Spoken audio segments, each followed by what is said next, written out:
2004 దాకా ఆయనే ఉన్నారుగా. ఆ రోజున కాపుల్ని కలుపుకెళ్ళడానికి ఆయన ఏం చేశారు? 95 నుంచి రంగా చనిపోయిన తర్వాత 14 ఏళ్ళు ముఖ్యమంత్రిగా చంద్రబాబే చేశారు. ఆయన అసలు ఏం కలిపారు వీళ్ళిద్దరికి మధ్య?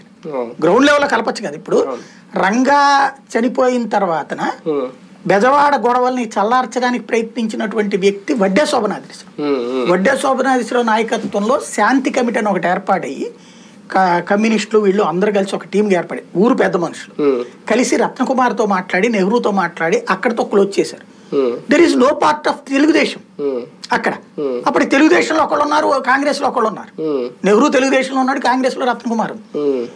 ఇద్దరిని కన్విన్స్ చేసింది మధ్య ఉన్నటువంటి వాళ్ళు, కానీ చంద్రబాబు నాయుడు చేయలేదే. ఆ రోజున రత్నకుమార్ బాబు మాటింది, తెలుగుదేశానికి అటాచ్డ్ సభ్యురాలైంది.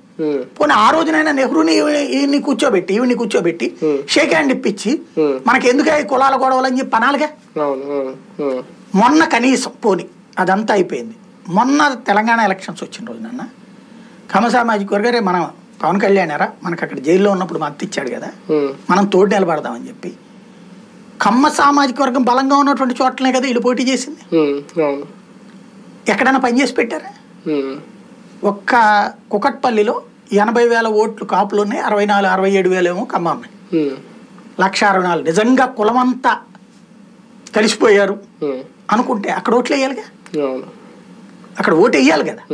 ఎందుకు వేయాల? 40,000 ఓట్లు అది బీజేపీ ఓట్లు.